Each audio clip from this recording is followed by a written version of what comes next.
ایک عورت ان کے پاس آتی ہے اور ان کو کمرے میں لے کے جاتی ہے. حضرت ربیہ ابن خیثم جوان ہے، خوبصورت ہے، اور وہ عورت ان کے سامنے برہنہ ہو جاتی ہے، اپنے کپڑے اتار دیتی ہے. وقت کا ایک بہت بڑا عالم ہے، وقت کا ایک بہت بڑا عابد ہے، اللہ کا نیک بندہ ہے، تابعی ہے، اور ایک جوان اور خوبصورت عورت ان کے سامنے برہنہ ہو جاتی ہے. ایسا نہیں کہ وہ مرد نہیں تھے، ایسا نہیں کہ ان کے اندر ایموشنز نہیں تھے، جذبات نہیں تھے، ان کے اندر شہوت نہیں تھی، ان کے اندر خواہشات نہیں تھی، لیکن اللہ کا ڈر تھا میرے ساتھی. ربیہ ابن خیثم اس عورت کے برہنہ ہونے کے بعد اپنی آنکھیں بند کر لیتے ہیں اور اس کو سمجھاتے ہیں، اللہ کی بندی، یہ تو غلط کام کر رہی ہے، حرام کام کر رہی ہے، اللہ سے ڈر اور وہ کام نہ کر جس کام کرنے کا نہ تجھ کو ادھیکار ہے نہ مجھ کو ادھیکار ہے.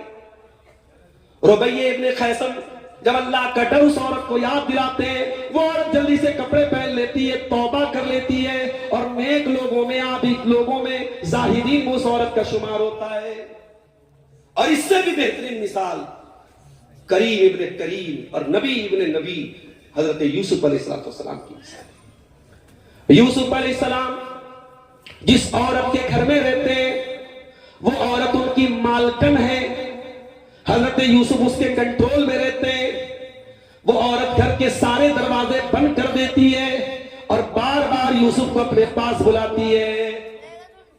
حضرت یوسف جوان بھی ہے، خوبصورت بھی ہے، طاقتور بھی ہے، عورت بھی جوان ہے، اکیلا گھر ہے، بند کمرہ ہے، عورت خود دروازے بند کر رہی ہے اور یوسف کو بلا رہی ہے، گڑ گڑا رہی ہے، بار بار اپنے جال میں پھنسانے کی دعوت دے رہی ہے. سچویشن آپ دیکھو میرے ساتھ. آج ہمارا نوجوان کہتا ہے کہ بہت مشکل ہے گناہوں سے بچنا، یقیناً مشکل ہے، لیکن جتنے بھی مشکل حالات آ جائیں، اگر یہ ڈر ہو کہ اللہ دیکھ رہا ہے تو آپ ضرور اپنے دامن کو گناہوں سے بچا لیں. وَرَاوَدَتْهُ الَّتِي هُوَ فِي بَيْتِهَا، یوسف جس عورت کے گھر میں رہتے تھے اسی عورت نے ان کو پھسلانے کی کوشش کی. وَغَلَّقَتِ الْأَبْوَابَ، اور اس نے گھر کے سارے دروازے اچھی طریقے سے بند کر دیے. وَقَالَتْ حَيْتَ لَكَ، اور اس نے کہا کہ اے یوسف میرے پاس آ جاؤ، مجھ سے گلے لگ جاؤ، میری باہوں میں آ جاؤ. قال معاذ اللہ، حضرت یوسف کہتے ہیں اللہ کی پناہ، اللہ کی پناہ. اے عزیز مصر کی بیوی، اے میری مالکن، میں یہ غلط کام نہیں کر سکتا، میں زنا نہیں کر سکتا، میں بدکاری نہیں کر سکتا، میں اپنے مالک کے ساتھ غداری نہیں کر سکتا. انہو ربی احسن مثوایا، میرے رب نے اس گھر میں مجھ کو ٹھکانہ دیا، اس گھر میں مجھ کو عزت دی، اور اپنے مالک کی بیوی کے ساتھ میں اتنا غلط کام کروں، اتنا بڑا ظلم میں نہیں کر سکتا. یہ ڈر آپ کو گناہوں سے بچائے گا میرے پیارے. صحیح بخاری کی روایت اپنے سامنے رکھی، جو 3 لوگ غار میں پھنس گئے تھے اور ان تینوں نے اپنے اپنے نیک عمل کا وسیلہ لگا کے اللہ سے دعا کی. کچھ لوگ بولتے ہیں کہ اہل حدیث وسیلہ کو نہیں مانتے، اہل حدیث یقیناً وسیلہ کو مانتے ہیں، جائز وسیلہ کو مانتے ہیں. آپ اپنے نیک عمل کا وسیلہ لگا کے اللہ سے دعا کریں، بہت اچھی بات ہے. آپ اللہ کے ناموں کا وسیلہ لگا کے، اللہ کی صفات کا وسیلہ لگا کے دعا کریں، بہت اچھی بات ہے. آپ کو اللہ سے روزی مانگنا ہو، آپ اللہ سے دعا کریں، اللہ تو رازق ہے، رزاق ہے، روزی دینے والا ہے، مجھ کو بھی روزی دے دے، بہت اچھی بات ہے. اللہ دعا قبول کرے گا. رمضان میں آپ شب قدر میں کیا دعا پڑھتے ہیں؟ اللہم انکا عفو تحب العفو فاعف عنا، اے اللہ تو معاف کرنے والا ہے، معافی کو پسند کرتا ہے، اللہ مجھ کو بھی معاف کر دے. آپ نے اللہ کی صفت عفو کا وسیلہ لگایا، آپ نے اللہ کی ایک صفت کا وسیلہ لگایا، اللہ کے ناموں اور اللہ کی صفات کا وسیلہ لگایا جا سکتا ہے. اسی طریقے سے اپنے علاقے کے کسی اللہ کے نیک بندے سے جو زندہ ہو، ان کے پاس جا کے ان سے دعا کرانا، یہ بھی جائز ہے، یہ بھی ایک طریقے کا وسیلہ ہے. کسی زندہ انسان کی دعا کے ذریعے وسیلہ، یہ بھی جائز ہے. ہاں، کسی کے انتقال کے بعد، اس کے قبر میں چلے جانے کے بعد ہم قبر پہ جا کے کہیں کہ اے فلاں صاحب آپ میرے لیے دعا کریں، یہ چیز نہ نبی سے ثابت ہے نہ صحابہ سے ثابت ہے، ہم اس وسیلہ کے خلاف ہیں. وہ 3 لوگ جو غار میں پھنس گئے تھے، ان تینوں نے اپنے اپنے نیک عمل کا وسیلہ لگایا تھا اور اللہ نے ان کی مصیبت کو دور کیا تھا. اس میں سے ایک نے کہا تھا اے اللہ میری ایک چچا کی لڑکی تھی، میری چچا کی بیٹی تھی، کنت احبھا، اور میں اسے بہت محبت کرتا تھا۔ آج کل محبت بھی ہمارے نوجوانوں کا بڑا پسندیدہ ٹاپک ہے، محبت بڑا پسندیدہ عنوان ہے۔ آج ہر لڑکا ہر لڑکی محبت کے مایا جال میں پھنسا ہوا ہے۔ بڑا آسان ہے کسی کو محبت کا پیغام دے دینا واٹس ایپ اور فیس بک کے اوپر، لیکن آج کل کی محبت لکھو پھینکو قلم کی طرح ہے۔ قلم کی روشنائی ختم، نیا قلم آ گیا، نیا محبوب آ گیا۔ اب تو وہ محبت ہے کہ صبح کا محبوب الگ ہے، شام کا محبوب الگ۔ اب کپڑوں کی طرح محبوب بدلتے ہیں، ادھر بریک اپ ہوا ادھر پیچ اپ ہوا، یہ محبت نہیں ہے۔ آؤ میں تم کو بتاؤں محبت کیا ہوتی ہے۔ محبت وہ ہوتی ہے جو اللہ پیدا کرتا ہے، جو واٹس ایپ کے ذریعے محبت پیدا ہو، جو فیس بک کے ذریعے محبت پیدا ہو، جو حرام طریقے سے محبت پیدا ہو، وہ محبت نہیں ہے۔ محبت وہ ہے جو اللہ پیدا، اور اللہ کون سی محبت پیدا کرتا ہے؟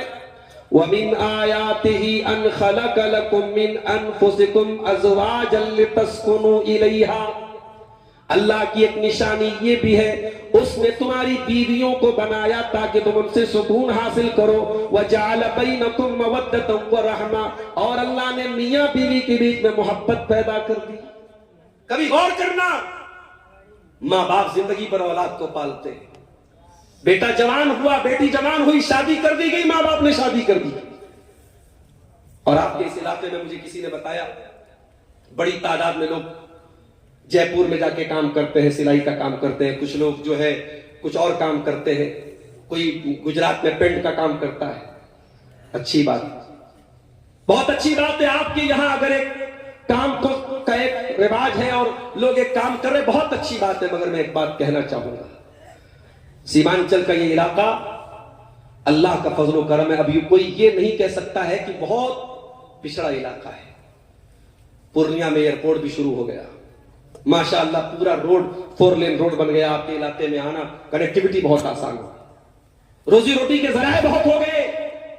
اب اگر آپ اپنے بچوں کو تعلیم سے دور رکھتے ہیں تو آپ گویا کہ اپنے بچوں کو قتل کر رہے ہیں۔ اگر یہ علاقہ آج بھی پہچانا جائے بیکورڈنس سے اور پچھڑے پن سے، اور آپ کے بچے تعلیم سے دور رہے، اور مجھے کسی نے بتایا کہ پورے علاقے میں گنتی کے لوگ آپ کو ملیں گے جنہوں نے تعلیم مکمل کی، ادھر بچہ بڑا ہوا، مدرسے میں درجہ 5 تک پڑھا، عربی کی 2ری جماعت تک پڑھا، اس کا بڑا بھائی جے پور میں کام کر رہا ہے، سورت میں کام کر رہا ہے، باپ نے کہا جاؤ تم بھی کام کرو۔ اس مقصد کے لیے آپ بچے پیدا کرتے ہیں۔ کتنے ٹیلنٹڈ بچے ہیں، پڑھائی میں آگے بچے ہیں۔ آپ اپنی کمائی کے لیے اور چند پیسوں کے لیے مستقبل کا ایک بہترین اور ہونہار ایک آپ کا بچہ پڑھ لکھ کر کے سماج کے لیے کچھ بن سکتا تھا، آپ چند پیسوں کے لیے میرے پیارے ساتھیوں اس بچے کے مستقبل کے ساتھ کھلواڑ مت کیجیے۔ ضروری نہیں ہے کہ آپ پینٹر ہو تو آپ کا بیٹا بھی پینٹر بنے، ضروری نہیں ہے کہ آپ سلائی کا کام کرتے تو آپ کا بیٹا بھی سلائی کا کام کرے۔ میرے پیارے ساتھیوں، تھوڑا اپنے حوصلوں کو اڑان دیجئے، تھوڑا اپنے جذبوں کو بڑھا کیجئے۔ شوہر باہر کام کرنے جا رہا ہے، نئی شادی ہوئی ہے، 1 مہینے کی شادی ہے، شوہر باہر جا رہا ہے، بیوی اپنے شوہر سے گلے لگ کے رو رہی ہے۔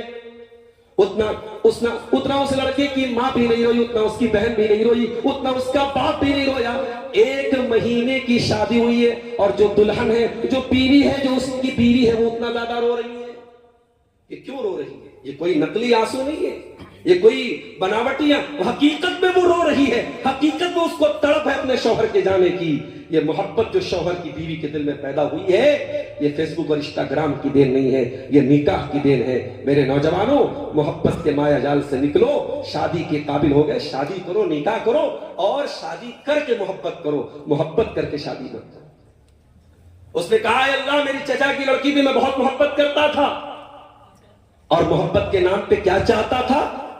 اس کو حاصل کرنا چاہتا تھا، اس کے ساتھ اپنی شہوت پوری کرنا چاہتا تھا۔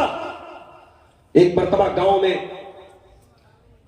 قحط سالی کا دور آیا، سوکھے کا دور آیا، لوگ اناج کے دانے دانے کو ترسنے لگے۔ چچا کی لڑکی میرے پاس آئی، اس نے کہا، اے میرے چچا کے بیٹے، بڑی پریشانی کا دور ہے، 100 درہم اور بعض روایتوں میں 100 دینار کا بھی لفظ آیا ہے، کہا کہ 100 درہم کے ذریعے تو میری مدد کر دے، گھر میں اناج کے دانے کے لیے لوگ ترس رہے۔ اے اللہ، اس لڑکی کی مجبوری کا فائدہ اٹھانے کا خیال میرے دل میں آیا۔ میں نے کہا میں 100 درہم تجھ کو ضرور دوں گا، لیکن میری برسوں کی منوکامنا تجھ کو پوری کرنی پڑے گی، تجھ کو میرے ساتھ غلط کام کرنا پڑے گا، میری شہوت کو پوری کرنی پڑے گی۔ وہ لڑکی مجبور تھی، حالات کے تحت مجبور ہو کر کے میری ڈیمانڈ وہ مان گئی، میرے آفر کو اس نے قبول کر لیا۔ اور اے اللہ، قریب تھا کہ میں اس کے ساتھ غلط کام کر لوں۔ عین موقع پر جب میں اپنی منوکامنا پوری کرنے والا تھا، جب میں اپنے دل کی حسرت پوری کرنے والا تھا، عین موقع پر اس لڑکی کی زبان سے جملہ نکلا، اتق اللہ، اللہ سے ڈر، ولا تفض الخاتم الا بحقہ، اور وہ کام نہ کر جس کام کی تجھے اللہ نے اجازت نہیں دی ہے، جس کا تجھ کو ادھیکار نہیں دیا ہے۔ اے اللہ، تیرا نام اس کی زبان سے نکلا ہے، پروردگار تیرا ڈر میرے دل میں پیدا ہوا، اور میں فوراً اپنے اس غلط کام سے اس ارادے سے میں باز آ گیا۔ میں نے وہ درہم بھی اس کو دے دیے، میں نے اس کی مدد بھی کر دی، اور میں نے اس غلط کام سے توبہ کر لی۔ اے اللہ، اگر سچے دل سے تیری رضا کے لیے میں نے یہ کام کیا ہے تو تو آج ہماری اس مصیبت کو دور کر دے۔ یہ احساس اگر آپ کے اندر ہے کہ اللہ دیکھ رہا ہے، یہ احساس آپ کو زنا سے بھی بچائے گا۔ میرے پیارے ساتھیوں، آج ہمارا نوجوان نشے کا قلت میں مبتلا ہے۔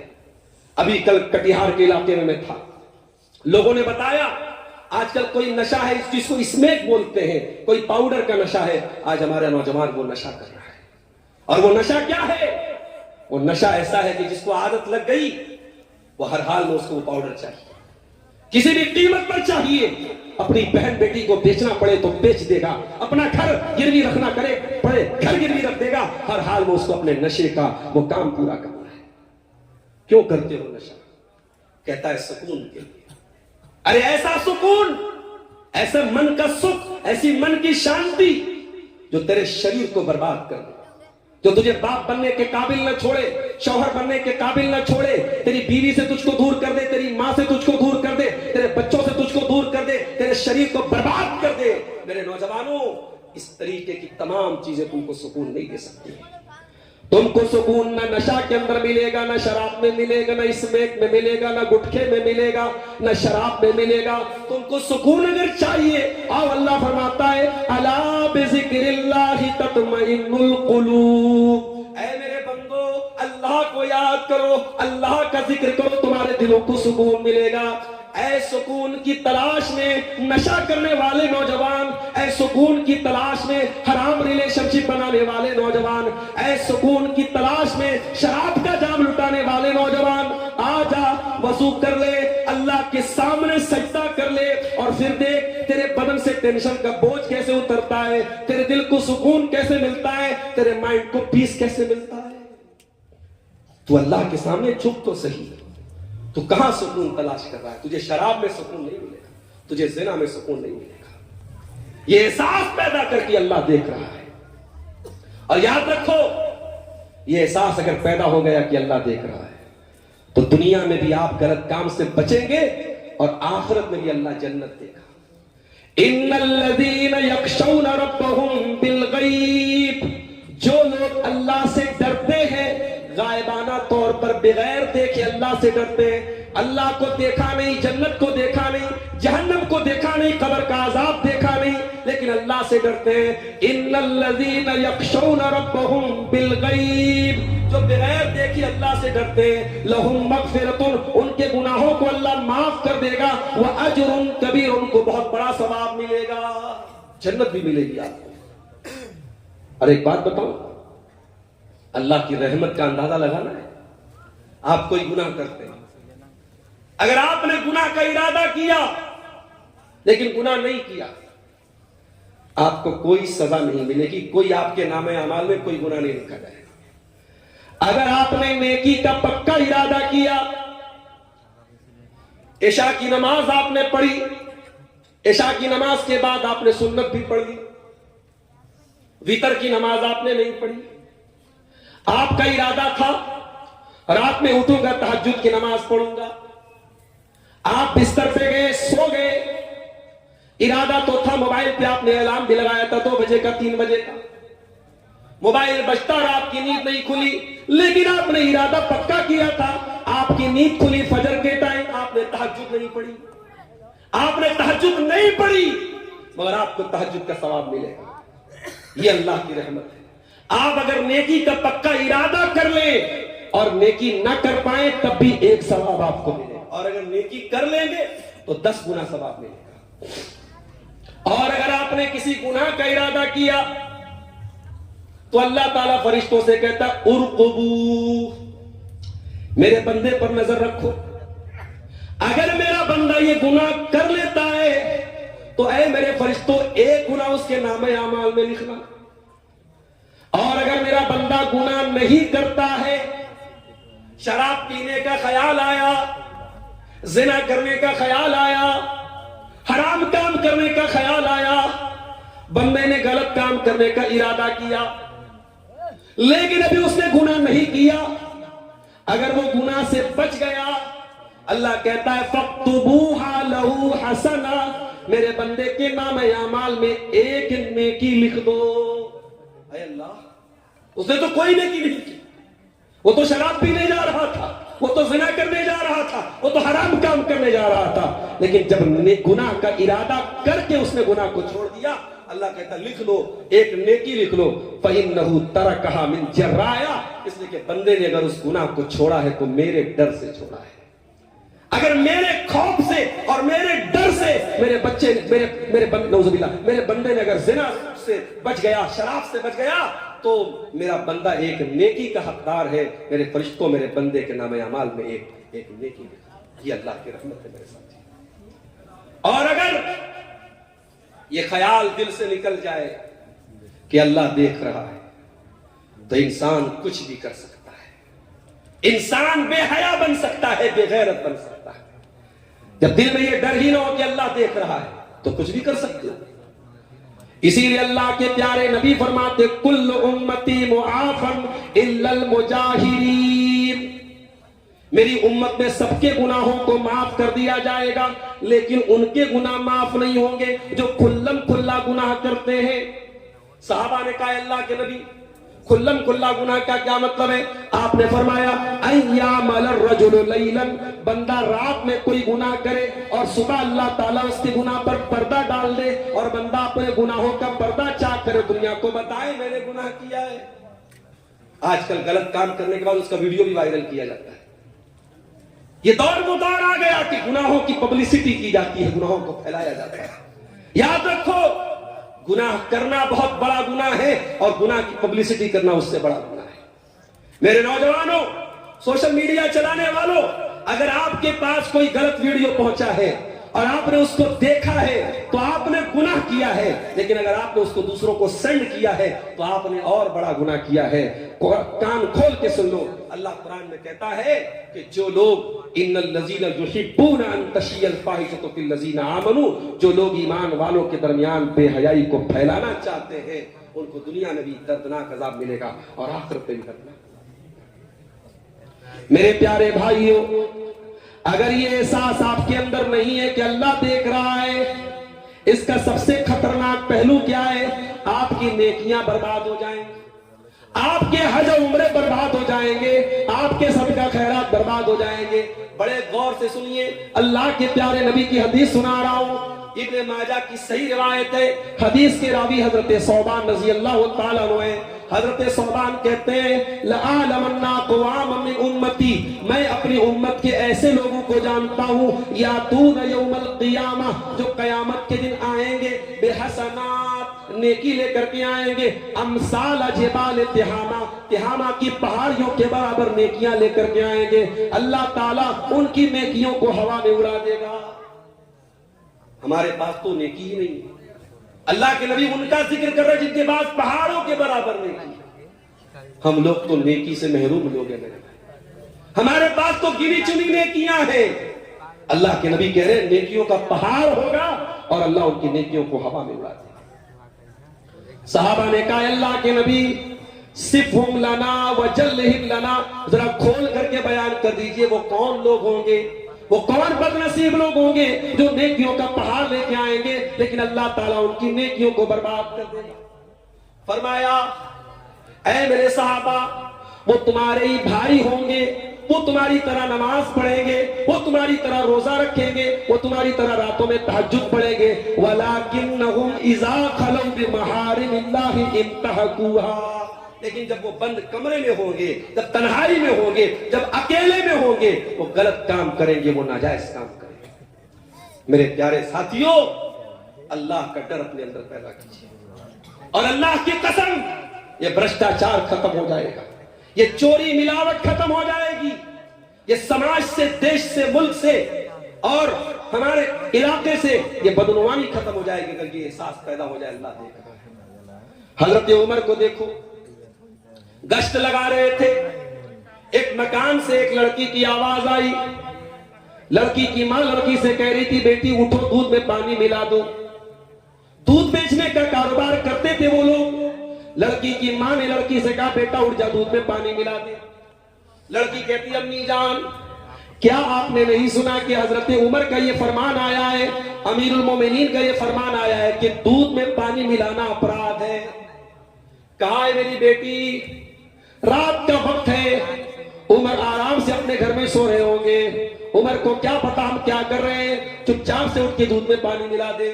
بیٹی کہتی امی جان عمر لا یرانا فرب عمر یرانا، اے امی جان عمر نہیں دیکھ رہے، حضرت عمر ہم کو نہیں دیکھ رہے، لیکن عمر کا رب تو ہم کو دیکھ رہا ہے۔ رات کا سناٹا ہو چاہے دن کی روشنی ہو، عمر کا رب تو 24 گھنٹے ہم کو دیکھ رہا ہے۔ امی جان یہ بے ایمانی کر کے، یہ چوری کر کے اللہ کو کیا جواب دیں گے؟ حضرت عمر نے اس مکان کا نمبر نوٹ کیا، لڑکی کا گھر کیا ہے، لڑکی کا خاندان کیا ہے، لڑکی برادری کیا ہے، کچھ نہیں پتا کیا۔ گھر آئے، سارے بچوں کو بلایا، کہا ہے میرے بچوں میں نے ایک دیندار لڑکی دیکھی ہے، مجھے نہیں معلوم اس کی برادری کیا ہے، اس کا خاندان کیا ہے، وہ کتنی خوبصورت ہے میں نہیں جانتا، میں اتنا جانتا ہوں اس لڑکی کے دل میں اللہ کا ڈر ہے، اور میں اس لڑکی کو اپنے گھر کی بہو بنانا چاہتا ہوں۔ میرے نوجوانوں، حسن پر مرتے ہو، صورت پہ مرتے ہو۔ اس دور کے آدمی ادھورے ہیں، صورتیں ملتی ہیں، سیرتیں نہیں ملتی۔ صورت پہ مت مرو، سیرت کو اپناؤ۔ میری ماؤں، اپنے گھر کی بہو تلاش کرنے جاؤ تو کوئی حور پری تلاش مت کرو، دینداری تلاش کرو، تقوی والی تلاش کرو۔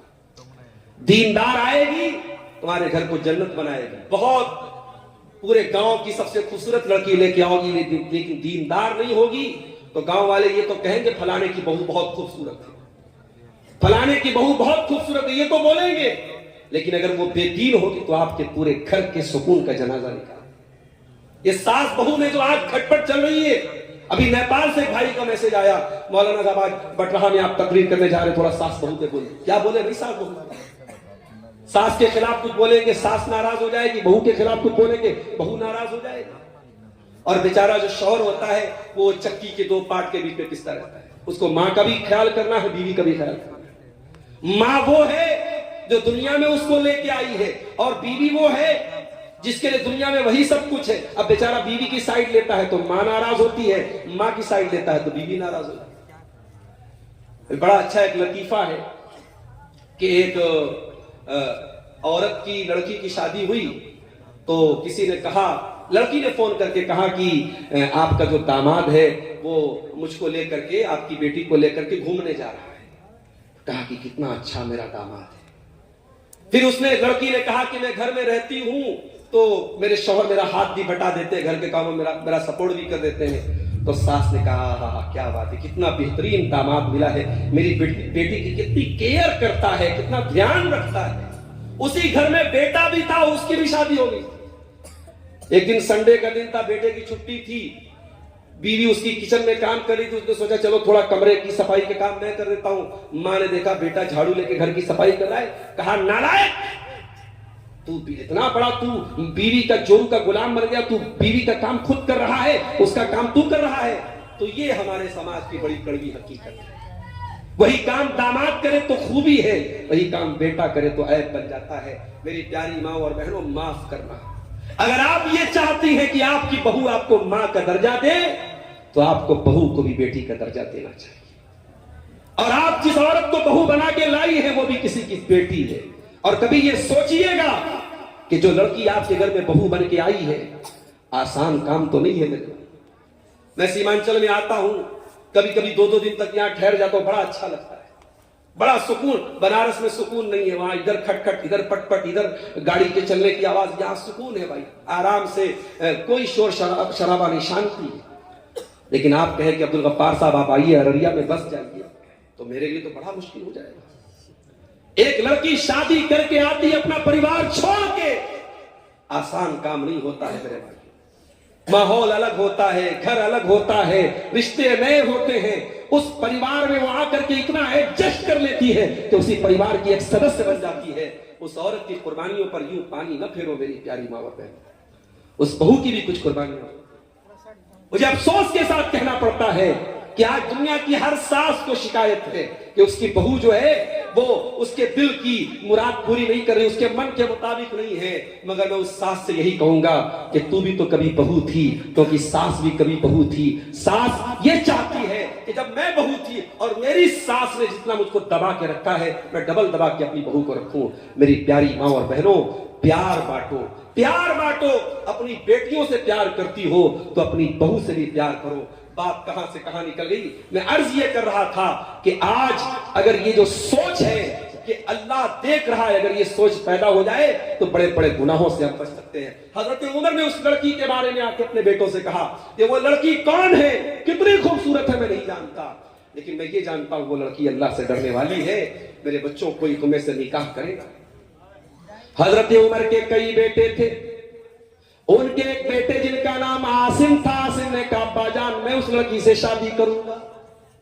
حضرت عمر نے اپنے لڑکے کی شادی اس لڑکی سے کر دی. اس لڑکی کو بہو بنایا, دیندار لڑکی تھی, اللہ سے ڈرنے والی لڑکی تھی. نتیجہ کیا نکلا, اسی لڑکی کی نسل سے آنے والی اولاد میں سے حضرت عمر بن عبدالعزیز رحمت اللہ علیہ پیدا ہوئے, جو اپنے دور کے بہت نیک انسان, بہت اللہ والے اور بہت منصف انسان تھے. تو آپ اگر آم کا پیڑ لگائیں گے تبھی آم کاٹیں گے, ببول کا پیڑ لگا کے آپ آم نہیں کاٹ سکتے میرے پیارے ساتھیوں. اگر یہ دل میں احساس ہوگا کہ اللہ دیکھ رہا ہے تو آپ کے سماج سے یہ گندگیاں دور ہو سکتی ہیں. اور آگے بڑھیے, عبداللہ ابن عمر کا وہ واقعہ یاد کیجیے. میں 1-2 باتیں اور بیان کر کے بات ختم کروں گا. میں نے کہا تھا جلسے والوں سے 11 بجے مجھے ٹائم دے دیجیے, لیکن ٹائم ملا ہے 12:15 بجے, اور مجھے پٹنہ بھی پہنچنا ہے, صبح ٹرین بھی پکڑنی ہے, کوہرے کا بھی ٹائم ہے, کہیں زیادہ دیر کرے تو کہیں جانے میں دقت نہ ہو جائے, وہ بھی مسئلہ ہے. سنیے 2 واقعہ اور سنا کے بعد ختم کرتا ہوں. حضرت عبداللہ ابن عمر جا رہے راستے میں سے, ایک چرواہا وہاں سے گزرا. حضرت عبداللہ ابن عمر کو بھوک لگی تھی, پیاس لگی تھی. چرواہے سے کہا بھائی تیرے پاس اتنی ساری بکریاں ہیں, ایک بکری کا دودھ دے دے, مجھ کو تھوڑا سا پیسہ دے دوں گا, تو دودھ دے دے. چرواہے نے کہا معاف کیجیے گا, یہ بکریاں میری نہیں ہے, میرے مالک کی. میری ڈیوٹی صرف بکری چرانے کی ملی ہے, مجھے اس بات کی اجازت نہیں ہے کہ میں بکری کا دودھ آپ کو دے سکوں. حضرت عبداللہ ابن عمر کو بہت حیرت ہوئی کہ یہ بکری کا چرواہا, اس کے اندر اتنی سمجھداری کیسے پیدا ہو گئی کہ یہ بکری کا دودھ دینے کے لیے مجھ کو تیار نہیں ہے. کہا کہ اے میرے بھائی میں تم کو ایک آفر کرتا ہوں, ایک کام کرو, تم ایک بکری مجھ کو بیچ دو, میں قیمت دے دیتا ہوں. مالک پوچھے تو بتا دینا کہ بھیڑیا آیا تھا, بکری کو لے کے چلا گیا. مالک چپ چاپ ہو جائے گا, تمہیں پیسہ مل جائے گا, مجھ کو بکری مل جائے گی. چرواہے نے کہا بہت اچھا آفر کر رہے ہیں آپ, بہت اچھا آفر آپ نے پیش کیا ہے. مالک بھی خوش, آپ بھی خوش, میں بھی خوش. بس ایک سوال کا جواب دے دیجئے, فَأَيْنَ اللَّهُ, ایک بات کا جواب دے دیجئے.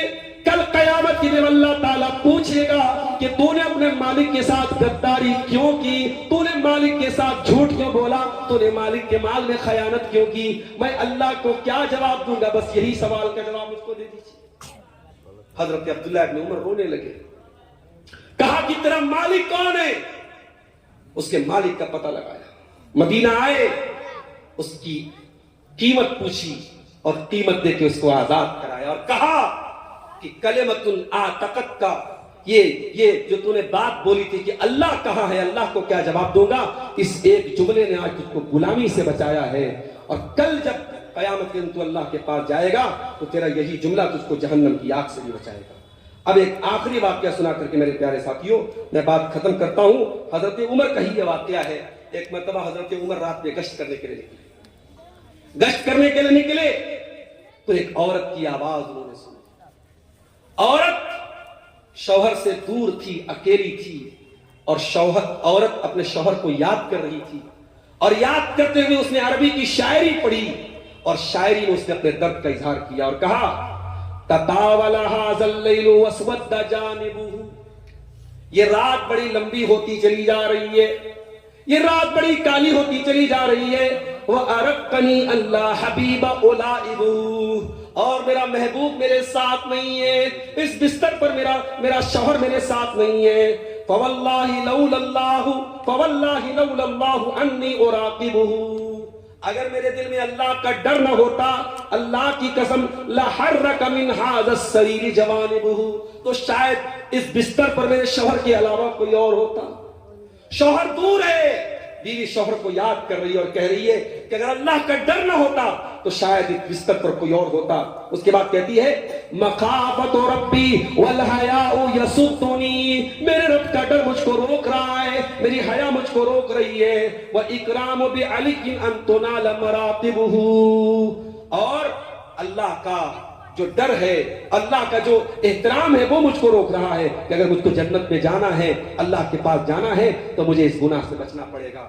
حضرت عمر نے جب اس عورت کے یہ اشعار سنے تو اپنے گھر آئے اور اپنی بیٹی سے پوچھا، اللہ کے پیارے نبی کی بیوی حضرت حفصہ سے پوچھا کہ اے میری بیٹی حفصہ یہ بتاؤ کہ عورت اپنے شوہر سے کتنے دن تک دور رہ سکتی ہے، کتنے دن تک عورت اپنے شوہر سے دور رہ کر کے صبر کر سکتی ہے؟ تو حضرت حفصہ نے اپنے ایکسپیرینس سے، اپنے تجربے سے بتایا کہ 6 مہینے تک ایک عورت اپنے شوہر سے دور رہ سکتی ہے۔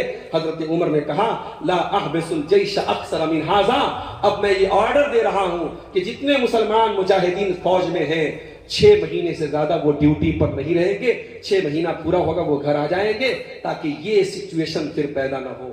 میرے پیارے ساتھیوں، ایک شوہر سے دور رہ کر کے بیوی اگر گناہوں سے بچ رہی ہے تو یہی ڈر، اللہ کا یہی ڈر اس کو گناہوں سے بچاتا ہے۔ ایک چوری اور بھرشٹاچار کے دور میں ایک انسان اگر چوری اور کرپشن سے اپنے آپ کو بچا سکتا ہے، اسی احساس کے ذریعے بچا سکتا ہے کہ اللہ دیکھ رہا ہے۔ میرے پیارے ساتھیوں، یہ احساس ہم سب اپنے اندر پیدا کریں۔ ہم اللہ سے دعا کرتے ہیں رب العالمین ہمارے دلوں میں یہ جذبہ اور یہ ڈر پیدا فرما دے، اللہ دیکھ رہا ہے۔ رب العالمین ہماری نیکیوں میں اخلاص پیدا فرما دے، ہمیں دکھاوے اور ریاکاری سے اللہ ہم سب کی حفاظت فرمائے۔ اللہ ہر قسم کے گناہوں سے ہمارے نوجوانوں کی حفاظت فرمائے، ہماری ماں بہنوں کی حفاظت فرمائے۔ اللہ حرام قسم کے محبت اور ریلیشن شپ سے ہمارے نوجوانوں کی حفاظت فرمائے۔ جو شادی کے قابل ہیں اللہ ان کی شادی کے معاملے کو آسان کرے، ان کے والدین کو، ان کے گارجین کو جلد سے جلد ان کی شادی کرنے کی توفیق عطا فرمائے۔ جو بے روزگار ہیں اللہ ان کو حلال روزی عطا